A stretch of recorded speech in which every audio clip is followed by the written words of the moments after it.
Adapted from archaic translation by W.H.D. Rouse. Jataka number 451. Cakka-Vāka-Jātaka. Fine-colored are you, etc. This story the master told while living in Mindriven monastery, about a greedy brother. This man, it is said, dissatisfied with his monk's garb and so on, used to march about asking, where is there a meal for the order? Where is there an invitation? And when he heard mention of meat, he showed great delight. Then some well-meaning brethren, from kindness towards him, told the master about it. The master summoning him, asked, Is it true, brother, as I hear, that you are greedy? Yes, my lord, it is true, said he. Brother, said the master, why are you greedy, after embracing a faith like ours, that leads to salvation?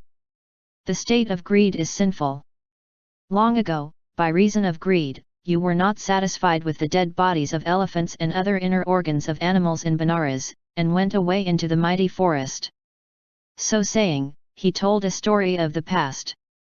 Once upon a time, when Brahmadatta was king of Benares kingdom, a greedy crow was not content with the corpses of elephants in Benares, and of all the other animals' inner organs. Now I wonder, thought he, what the forests may be like. So to the forest he went. But neither was he satisfied with the wild fruits that he found there, and proceeded to the Ganges. As he passed along the bank of the Ganges, spying a pair of red geese, he thought, over there birds are very beautiful. I suppose they find plenty of meat to eat on this Ganges bank. I will question them, and if I too can eat their food doubtless I shall have a fine color like them. So perching not far from the pair, he put his question to the red goose by reciting 2 stanzas. Fine-colored are you, fair of form, all plump in body, red of color. O goose! I swear you are most fair, your face and senses clear and true. Sitting on the Ganges bank you feeds on the pike and bream, roach, carp, and all the other fish that swim along the Ganges stream. The red goose contradicted him by reciting the 3rd stanza. No bodies from the tide I eat, nor lying in the wood. All kinds of wheat on them I feed. That, friend, is all my food. Then the crow recited 2 stanzas. I cannot credit what the goose says about his meat. Things in the village added with salt and oil are what I eat. A mess of rice, all clean and nice, which a man makes and pours upon his meat. But yet, my color, goose, is not like yours. Upon that the red goose recited to him the remaining stanzas showing on the reason of his ugly color, and stating righteousness. Seeing sin your heart within, destroying humankind. In fear and fright your food you eat. Therefore this color you find. Crow, you have erred in all the world by sins of former lives. You have no pleasure in your food. It is this your color gives. But, friend, I eat and do no hurt, not anxious, at my ease. Having no trouble, fearing nothing from any enemies. Thus you should do, and mighty grow, renounce your evil ways. Walk in the world and do no hurt. Then all will love and praise. Who to all creatures kindly is, nor wounds nor makes to wound. Who offends not, none offends him, against him no hate is found. Therefore if you wish to be beloved by the world, abstain from all evil passions. So said the red goose, preaching righteousness. The crow replied, Don't idle talk to me of your manner of feeding. And crying caw, caw, flew away through the air to the dunghill of Benares. When the master had ended this discourse, he explained the truths. Was established in the fruit of the 3rd path. At that time, the greedy brother was the crow, Rahul's mother was the maid of the red goose, and I was the red goose myself. Source. Adapted from archaic translation by W.H.D. Rouse. Jataka number 452. Bhūri-Pañha-Jātaka.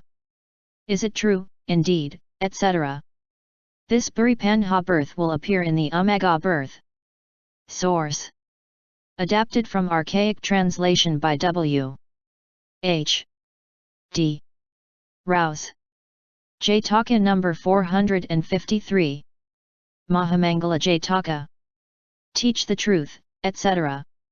This story the master told while living in Jataka monastery, about the Mahā-Maṅgala scripture, or the treatise on omens. At the city of Rajraha city for some cause or another a great company had gathered in the royal resting house. And among these was a man who got up, and went out, with the words, "This is a day of good omen." Someone else heard it, and said, "The fellow has gone out talking of omens. What does he mean by omen?" Said a third, "The sight of anything with a lucky look is a good omen. Suppose a man rise early and see a perfectly white bull, or a woman with child, or a red fish, or a jar filled to the brim, or new melted ghee of cow's milk, or a new unwashed garment, or rice porridge, there is no omen better than these." Some of the bystanders commended this explanation. "Well put," said they. But another broke in, "No, there's no omen in those. What you hear is the omen. A man hears people saying full, then he hears full grown or growing, or he hears them say eat or chew. There's no omen better than these." Some bystanders said, "Well put," and commended this explanation. Another said, "There's no omen in all that. What you touch is the omen. If a man gets up early, and touches the earth, or touches green grass, fresh cow dung, a clean robe, a red fish, gold or silver, food, there's no better omen than these." And here too some of the bystanders approved, and said it was well put. And then the supporters of omens of sight, omens of sound, omens of touch formed into three groups, and were unable to convince one another. From the deities of the earth to Brahma's heaven none could say exactly what an omen was. Sakka thought, among gods and men no one but the Lord Buddha is able to solve this question of the omens. To the Lord Buddha I will go, and put the question to him. So at night he paid a visit to the Lord Buddha, and greeted him, and placing his hands together in supplication, he put the question beginning, "Many gods and men there be." Then the master in 12 stanzas told him the 38 great omens. And as he repeated the omen scriptures one after another, gods to the number of 10,000 millions attained to sainthood, and of those who entered the other three paths there is no counting. When Sakka had heard the omens he returned to his own place. When the master had told the omens, the world of men and the world of gods approved, and said, "Well put." Then in the hall of truth they began to discuss the virtues of the Tathagata. "Sirs, the omen problem was beyond the scope of others, but he comprehended the hearts of men and of gods, and solved their doubt, as if he were making the moon rise in the sky. Ah, very wise is the Tathagata, my friends." The master entering asked what they were talking of, as they sat there. They told him.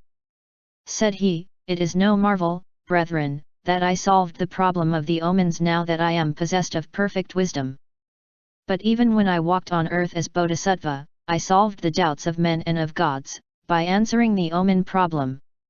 So saying, he told a story of the past. Once upon a time the Bodhisattva was born in a certain town in the family of a wealthy Brahmin, and they named him Rakita Kumara. When he grew up, and had completed his education at Taxila, he married a wife, and on his parents' demise, he made inquiry into his treasures. Then being much exercised in mind, he distributed alms. And mastering his passions became a hermit in the regions of Himalaya, where he developed supernatural powers, and lived in a certain spot, nourishing himself upon the roots and fruits of the forest. In course of time his followers became a great number, 500 disciples that lived with him. One day, these ascetics, approaching the Bodhisattva, thus addressed him. "Teacher, when the rainy season comes, let us go down from Himalaya, and traverse the countryside to get salt and spices. Thus our bodies will become strong, and we shall have performed our pilgrimage." "Well, you may go," said he, "but I will abide where I am." So they took leave of him, and went down from Himalaya, and proceeded on their rounds till they came to Benares, where they took up their living in the king's park. And much honor and hospitality was shown to them. Now one day there was a great crowd come together in the royal rest house at Benares, and the omen problem was discussed. All must be understood to happen as in the introduction to this story. Then, as before, the crowd saw no one who could relieve the doubts of men and solve the problem of the omens. So they went to the park, and put their problem to the body of sages. The sages addressed the king, saying, "Great king, we cannot solve this question, but our teacher, the hermit Rakkhita, a most wise man, dwells in Himalaya. He will solve the question, for he comprehends the thoughts of men and of gods." Said the king, "Himalaya, good sirs, is far, and hard to come at. We cannot go there. Will you not go yourselves to your teacher, and ask him the question, and when you have learned it, return and tell it to us?" This they promised to do. And when they had returned to their teacher, and greeted him, and he had asked of the king's well-being and the practices of the country folk, they told him all the story of the omens of sight and so on, from beginning to end, and explained how they came on the king's job, to hear the answer to the question with their own ears. "Now, sir," said they, "be pleased to make clear this omen problem to us, and tell us the truth." Then the eldest disciple asked his question of the teacher by reciting the first stanza. "Teach the truth to mortal man perplexed, and tell what scripture, or what holy text, studied and said at the auspicious hour, gives blessing in this world and in the next?" When the eldest disciple had put the omen problem in these words, the great being, removing the doubts of gods and men, answered, "This and this is an omen," and thus describing the omens with a Buddha's skill, said, "Whosoever the gods, and all that fathers be, and reptiles, and all beings, which we see, honors forever with a kindly heart, surely a blessing to all creatures he." Thus did the great being teach about the first omen, and then proceeded to tell about the second, and all the rest. Who shows to all the world a modest cheer, to men and women, sons and daughters dear, who to abusive answers not in kind, surely a blessing he to every one. Who clear of intellect, in crisis wise, nor playmates nor companions does despise, nor boasts of birth or wisdom, caste or wealth. Among his mates a blessing did arise. Who takes good men and true his friends to be, that trust him, for his tongue from venom free. Who never harms a friend, who shares his wealth, surely a blessing among friends is he. Whose wife is friendly, and of equal years, devoted, good, and many children bears, faithful and virtuous and of gentle birth. That is the blessing that in wives appears. Whose king the mighty lord of beings is, that knows pure living and all potencies, and says, he is my friend, and means no deceit. That is the blessing that in monarchs lies. The true believer, giving drink and food, flowers and garlands, perfumes, ever good, with heart at peace, and spreading joy around. This in all heavens brings blessings. Whom by good living virtuous sages try, with effort strenuous to purify. Good men and wise, by tranquil life build up a blessing he mid saintly company.